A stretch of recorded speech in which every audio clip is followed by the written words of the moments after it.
tal? ¿Cómo están? Muy buenas noches.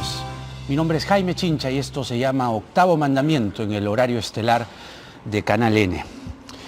En el momento menos oportuno para la situación que arrecia sobre el país, es evidente que en este momento se produce un enfrentamiento entre el Ministerio Público y el Poder Judicial, entre la Fiscalía y el Poder Judicial.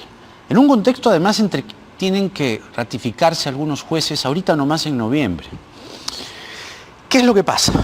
Pasa que la presidenta del Poder Judicial, Elvia Barrios, es investigada por un caso relacionado a su esposo.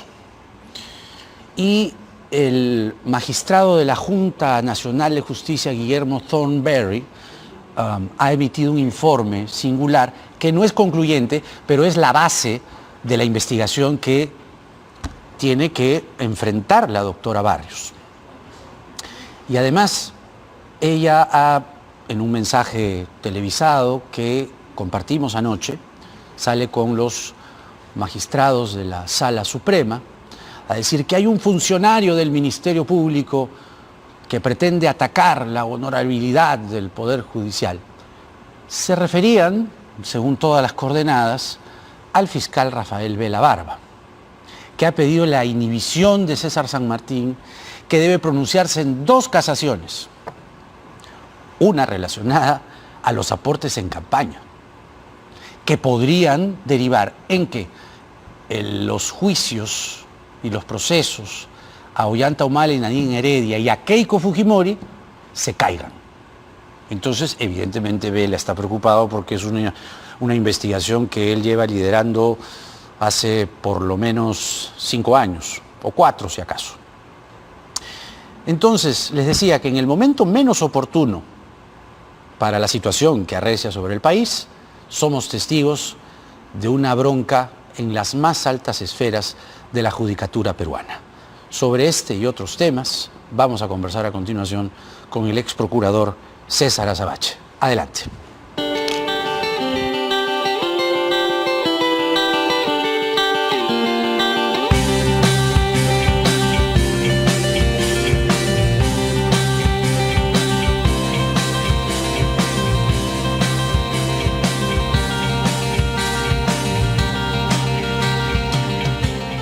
Aquí, César, un gusto. Quiero comenzar por el fraseo inicial. En un momento en el que la justicia responde a ataques, además explícitos, en una conflagración de luchas intestinas desde el Ejecutivo, desde el Gobierno, que detestan que estén investigando al presidente, hoy la judicatura se enfrenta entre sí misma. ¿Cuál es tu lectura sobre la posición de Elvia Barrios anoche, la presidenta del Poder Judicial, César San Martín, flanqueándola, escoltándola, el reconocido juez César San Martín, y el caso de Rafael Vela Barba? Ahí hay, y Patricia Benavides, la fiscal de la Nación. ¿Cuál es su lectura? ¿Qué es lo que está pasando? Primero el entorno, ¿no?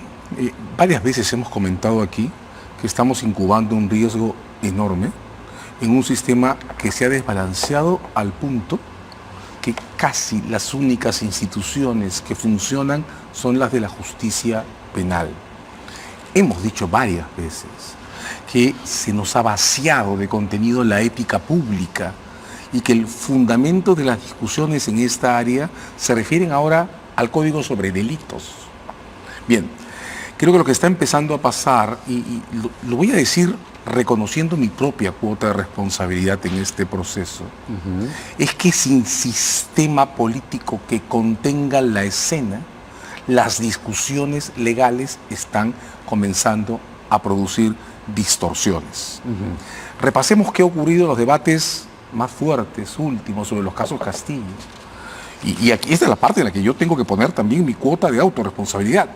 Hemos diseñado tantas estratagemas legales o tantas rutas legales de salida que ahora, Jaime, casi tienes una alternativa por autor. y no hemos sido capaces, ni siquiera en la comunidad legal, de ponernos de acuerdo entre nosotros mismos y ofrecer a la comunidad rutas claras de elección. Bien. Al mismo tiempo está ocurriendo que el sistema de justicia está dominando la agenda de asuntos públicos que se discuten. Y cuando no hay contenciones, lo que termina pasando, Jaime, es que la entidad que copa la escena entiende o empieza a fragmentarse. Déjame poner este ejemplo. Si en el Congreso hubiera un solo partido político, a los 3 o 4 meses las facciones de ese partido político se dividirían. Si en el sistema institucional hay un solo discurso, que es el de la justicia penal, pues entonces las entidades de la justicia penal y las instancias dentro de las entidades comienzan a dividirse. Esto es terrible, porque nos muestra, y este ciclo está comenzando, o está tomando forma con esta última disputa, nos muestra que tenemos que detenernos. Y empezar, lo decía Díaz Albertini esta mañana en El Comercio, empezar a darle espacio a la política en forma, a la política en la que se discute, se negocia y se decide. El abogadismo que dice Díaz Albertini.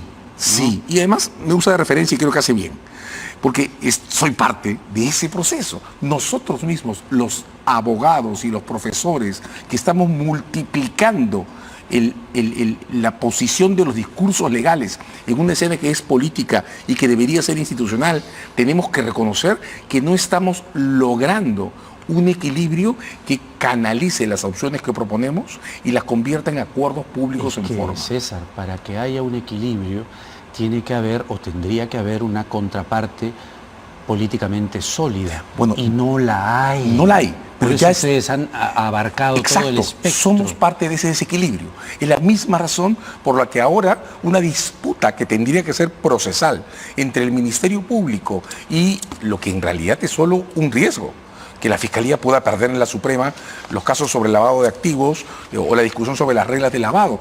Ese riesgo se convierte en una controversia y esa controversia desemboca en acusaciones cruzadas. Estamos haciendo en el sistema legal lo mismo que está ocurriendo en el país. Estamos procediendo sin ser capaces de ponernos de acuerdo. Y eso es algo que tiene que detenerse. Y estoy contigo.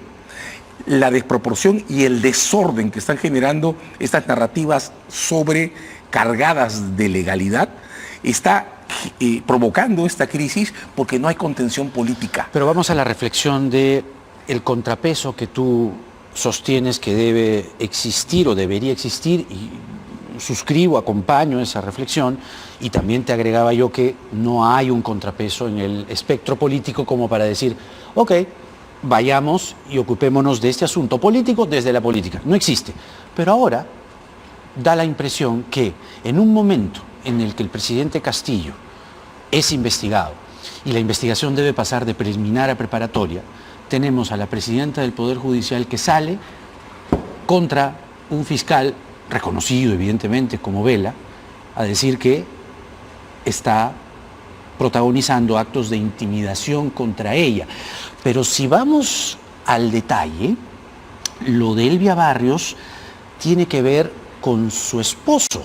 Su esposo, digamos, hizo una suerte de contratación, creo que en el Jurado Nacional de Elecciones, el señor Eduardo Laca, hay órdenes de servicio, el jurado se amparó en que en procesos electorales hay ciertas excepciones y por ende la contratación, la asesoría o lo que fuese continuó, pero ahora la doctora Barrios tiene que comparecer. ¿No es acaso que la doctora Barrios está, como está tan de moda, usar la institucionalidad para defenderse ante un proceso inminente? Bien, vamos a rezar después sobre el mismo problema del entorno, porque creo que hay opciones que tenemos que empezar a considerar.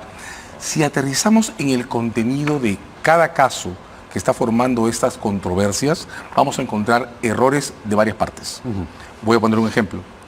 La Fiscalía recusó a San Martín, pidió que lo aparten de la sala que integra y que no se siente en la audiencia del caso Humala. Eso está hecho. Aparece en las agendas. Eso está hecho, porque su nombre está en las agendas. Sí. Correcto. Ahora, eso ha tenido ya las agendas de Nadine. Exacto, para ser precisos en esto.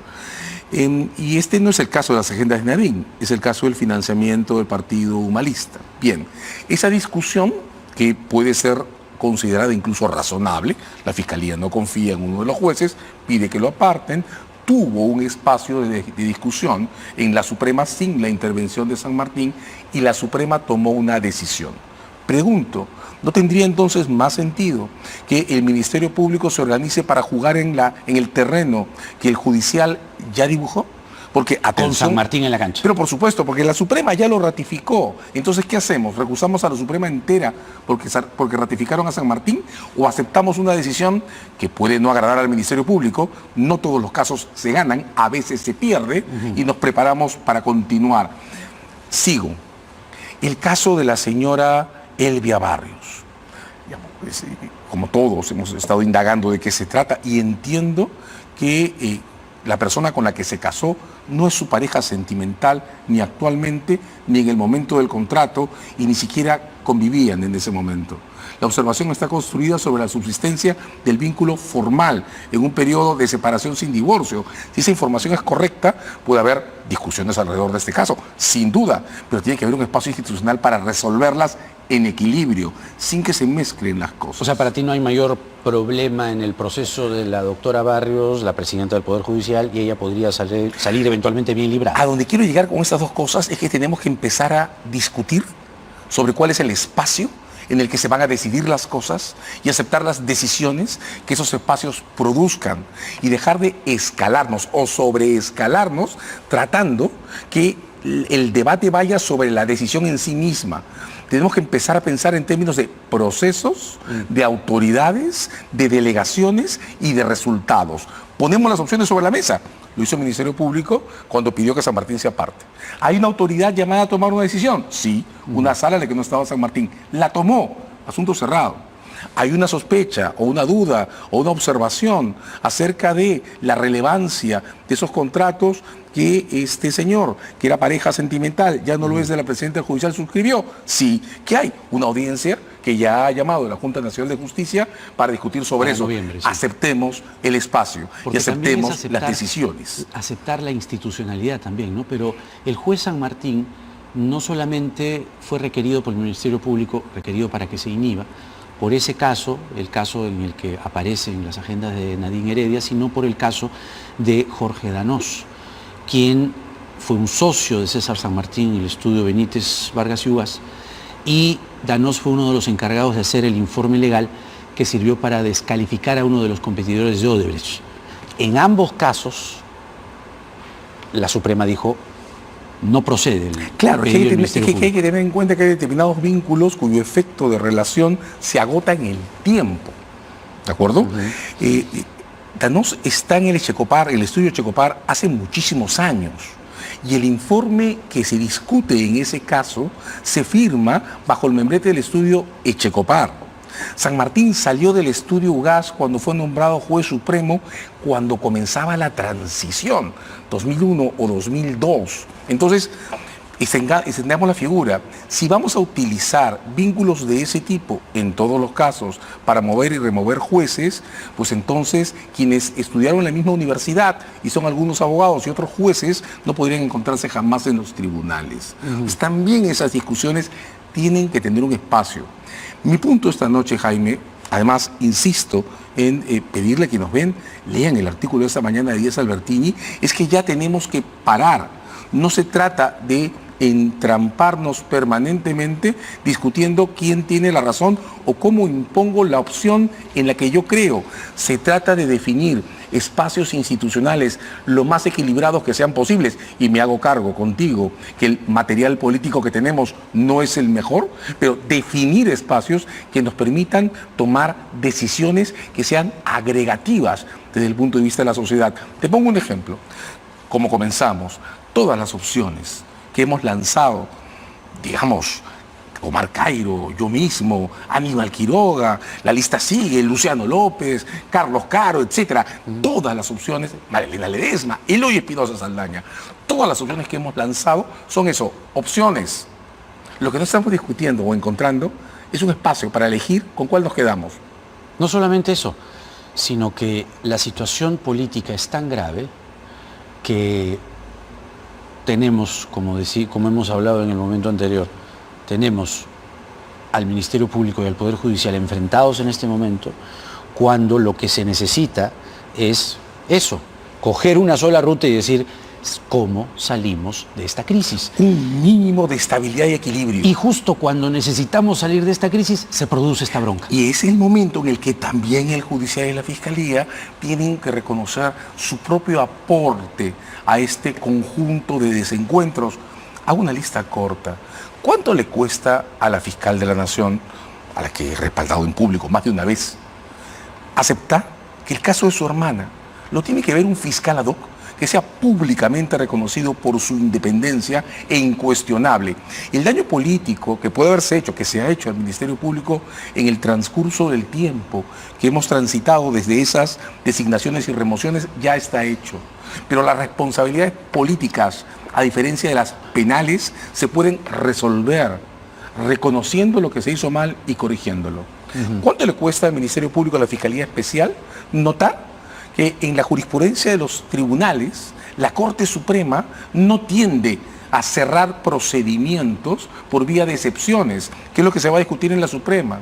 En un caso como el de los fondos filtrados en el nacionalismo, por ejemplo, lo que la Fiscalía sostiene es que puede probar en juicio que el señor Humala y la señora Heredia sabían que Odebrecht manejaba una lavandería. Pero ¿qué pasa si el juez San Martín, entre otros, se pronuncia y dice, no, son aportes lícitos? La Fiscalía puede revisar la trayectoria o la jurisprudencia de la Corte Suprema y va a notar que las discusiones sobre el conocimiento de las cosas se resuelven en el juicio, no con excepciones. La Corte Suprema hace muy poco ya declaró la pregunta sobre si una persona conoce o no lo que estaba ocurriendo cuando actuó, o si puede reconocer o no a otro, es una pregunta de cuestiones que requieren prueba y debate contradictorio. No se resuelve por vía de excepciones. Ok, la fiscal de la Nación puede reconocer que se está equivocando en el caso de su hermana y nombrar un fiscal ad hoc. La Fiscalía Especial puede reconocer que tiene un debate que ganar en la Suprema y 2 debates que ganar en juicio. Porque además hay que tener en cuenta lo siguiente, tú lo puedes iluminar mejor. La casación no necesariamente es una puerta que se cierra o que se abre, sino son, digamos, las líneas matrices o las coordenadas que finalmente definen criterios para una sentencia, ¿no? Sí, por supuesto. Las casaciones no son juicios. Eso pues. No son juicios. Lo que está llevando la defensa a la Corte Suprema son las reglas de interpretación sobre delitos.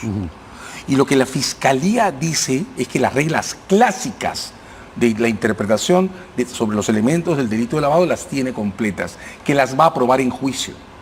Lo más probable, viendo cómo resuelve estas cosas la Suprema, es que la Suprema haga una declaración sobre los elementos del delito.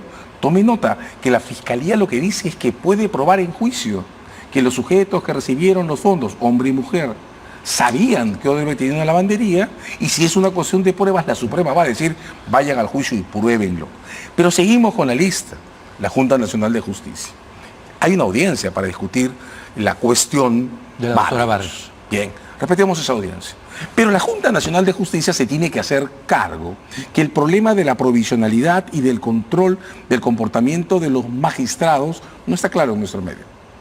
La Junta llega a esta audiencia, que es, digamos, un nuevo momento protagónico en su corta trayectoria, después de haber pasado una discusión muy fuerte sobre las ratificaciones de magistrados y las condiciones en las que deben ser dadas. También la Junta puede darnos una explicación clara que nos permita confiar en la decisión que va a tomar sobre la Fiscalía de la Nación. La ratificación de Barrios y la ratificación incluso de San Martín. De San Martín. Claro. Entonces, ¿qué necesitamos en este instante? Jaime, no estamos confiando los unos en los otros en las discusiones sobre Ejecutivo y Congreso. No estamos confiando los unos en los otros en las posiciones de los magistrados en los tribunales. Por favor, paremos, ¿no? Ya es momento que nos demos cuenta que más allá de todas las ideas que podemos tener, de las que podemos ser portadores sobre lo correcto o lo incorrecto, lo que nos está faltando es definir procesos, definir quién va a decidir qué disputa y comprometernos a seguir la decisión de aquel o aquella en quien depositamos la confianza sobre las controversias de las que portamos. Porque además me da la impresión, esto puede ser una simple y humilde impresión, que este discurso de no creer en las sentencias de los jueces, en no creer en la investigación de la Fiscalía de la Nación, proviene del gobierno. Es un discurso que ha instalado minuciosamente. En realidad, Jaime, esta desconfianza absoluta nos está impregnando a todos y a todas. Nos está impregnando a todos y a todas. Estamos desarrollando una incapacidad adiestrada para ponernos de acuerdo, incluso en colectivos menores. Por eso creo que Díaz Albertini acertó hoy. Ya tenemos que parar. Ya la pregunta no debe ser qué es correcto o qué es incorrecto. La pregunta debe ser cómo nos ponemos de acuerdo y quién decide si no nos ponemos de acuerdo. Y ahí es donde creo que, más allá de críticas que he encontrado, algunas muy fuertes, al modo en que la OEA llega a la decisión de nombrar a la misión, esta tarde te lo puedo decir, he estado en una conversación que publico el sábado con un profesor de Relaciones Internacionales, Fabián Novak, que anclaba su posición, y me pareció muy comprensible, en el primer párrafo de la decisión de la OEA. Respaldamos al gobierno. Dice, bueno, en términos de derecho internacional, esa es una declaración muy fuerte. Una declaración intermedia normalmente tiene el tono de tomamos nota con preocupación. Pero bien, Fabián Novak, incluso de ese punto de vista, partiendo de un problema que podría llamar de legitimidad originaria del procedimiento que se ha abierto, llegaba a una conclusión. Tomada la decisión, establecido que viene una comisión de alto nivel, lo que nos toca es llenar inteligentemente ese espacio y abrir ese debate. Pero en ese espacio, como bien dices, entran todos. Esa es la cuestión. Entra el gobierno, entra el Congreso, entra el Poder Judicial, entra la Fiscalía, entra la Defensoría. Sin duda entra la prensa. Por supuesto. Y el espacio también se configurará en función a la inteligencia que tenga la OEA para elegir a los miembros de esa comisión de alto nivel, porque los nombres de sus integrantes van a ser una señal. Pero en este instante, que es mi punto, por ejemplo, en ese tema, sea cual sea la posición de cada quien sobre la narrativa con la que se designó o se decidió convocar esta comisión de alto nivel y aplicar la Carta Democrática para el Perú, sea cual sea la posición de cada quien sobre esa narrativa, lo cierto es que hay un espacio que debe ser llenado. Y nuestro desafío, creo en este instante, en este momento, es llenarlo con creatividad institucional, pensando en ponernos en orden. Respecto al Ejecutivo y el Legislativo, yo creo que ya se dijo todo lo que había que decirse. Ya se dibujaron todos los mapas normativos imaginables. Porque además, perdóname, hay una página web, vacanciaya, me parece, .com, que iba actualizando los números y ya se plantó en 60. Ya se plantó en 60 y esa es la realidad. De no hecho, van a llegar a los 87 votos. De hecho, en el programa anterior, Jorge del Castillo le ha dicho a Mario Ghibellini que él cree que no llegan a los 87 votos. Yo también. Y Jorge es un activista, además, de estos movimientos en contra del gobierno. Extrañamente estamos en coincidencia en ese solo punto con Del Castillo. Correcto. Entonces, ¿qué está pasando? Está pasando que la vacancia, que es una de las alternativas puestas sobre la mesa, no está logrando otra vez el nivel de convocatoria que requiere. Están todas las demás. Ok, ¿cómo nos ponemos de acuerdo? Aníbal Quiroga intentó hace poco, yo creo honestamente, y se lo digo con el mayor respeto a Aníbal, por el camino equivocado, convocar al Tribunal Constitucional. Bueno, si vamos a convocar al Tribunal Constitucional para que sea él el que dirima cuáles son las reglas que se aplican, si se puede pasar a preparatoria o no, si hay que reinterpretar, derogar, inaplicar, modificar o mantener en su texto electoral el 117, por ejemplo, si vamos a convocar al Tribunal Constitucional, pues hagámoslo con transparencia. Es decir, que se siente el Congreso, anuncie una reforma constitucional, le den facultades consultivas al tribunal y le pregunten. Si tenemos que decidir si se va a reformar o no el Código Procesal Penal para permitir el pase a preparatoria, pues que la Comisión de Justicia arme un debate y estemos a las decisiones que los órganos que tenemos, no tenemos otros, pueden adoptar. Es que tú acabas de decir algo que es lo que manda no solamente la ley y las atribuciones del Congreso, sino el propio sentido común. El problema es que tenemos a una oposición que no da la talla. La oposición no da la talla y da la impresión que incluso no tienen idea de qué hacer, solamente salen a decir con un pizarrón, primero Dina, después Castillo y después entra el presidente del Congreso, como si fuese tan fácil. Legitimidad de origen, legitimidad adquirida. Eloy Espinosa, por ejemplo, cuando se conformó el actual Tribunal Constitucional, dijo en una entrevista, un juez, más allá de las condiciones que dañan su ilegitimidad de origen, es juez en función al modo en que se comporta en el ejercicio del cargo. En este momento tenemos un sistema político cuya legitimidad de origen está dañada en todos sus aspectos. El discurso del falso o el falso discurso del fraude, el negacionismo del Ejecutivo, el activismo de quienes hemos impregnado esto de opciones legales sin contraparte política. Bueno, empecemos pues todos a reconocer dónde fallamos y adquiramos en el proceso la legitimidad que hemos perdido en este año. Comienzo por el Congreso. ¿No tenemos congresistas que den la talla? No, no los tenemos, pero son los que tenemos. No vamos a cerrar el Congreso mañana, ni pasado, ni el mes que viene. El cierre del Congreso no es una opción institucional en la mesa. Pues entonces tenemos que trabajar con el Congreso, incluso para llamar a las elecciones generales, que son también una opción bajo la mesa, anticipar las elecciones generales, opción en la que además creo también pasamos por el Congreso.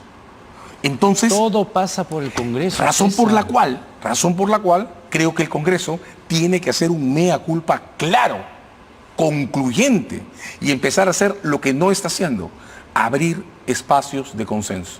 Va a venir una misión internacional, más allá, repito, de que podamos tener discrepancias de uno y otro lado con las condiciones en las que se acordó, o con las narrativas con las que se acordó su designación, o más allá que a algunos les parezca que es una excelente e indiscutible medida. Va a venir. Tenemos un espacio abierto. Comencemos a usarlo para formar el mínimo de consenso que nos permita reconocer quiénes van a tomar las decisiones entre nosotros y el mínimo de legitimidad que necesitamos para hacerle caso a quien empoderemos en la solución de esa crisis. César Azabache ha sido procurador anticorrupción y ha estado con nosotros esta noche. Gracias, César. Encantado. Como siempre es un gusto. Y vamos a ir a la pausa a esta hora en el programa, sin necesariamente darle la contra a Javier Díaz Albertini en su columna de hoy, que, resumiéndola, quienes no la han leído, habla del exceso del abogadismo en el Perú y sobre todo en los medios de comunicación, y es que esto podría ser una humilde autocrítica, si ustedes quieren. Yo respeto mucho la posición de las distintas corrientes en el derecho, que además tienen voz pública. El problema es que cuando uno va y les toca la puerta a los políticos, son pocos los que hablan, son muy escurridizos, disculpen la sinceridad, pero tienen rabo de paja también, y otros están en componendas y en cuchipandas. Es el momento de la peor clase política que hemos tenido en el Perú en 200 años de vida republicana. Así se los voy a decir. Disculpen la honestidad, ¿no?, que puede herir susceptibilidades. Así que, si están o quieren estar a la altura de los momentos aciagos que vive el país, pónganse los pantalones. La clase política está pasando por su peor momento. No todos, siempre hay excepciones en todo grupo, pero esta clase política es de las peores que ha tenido el Perú.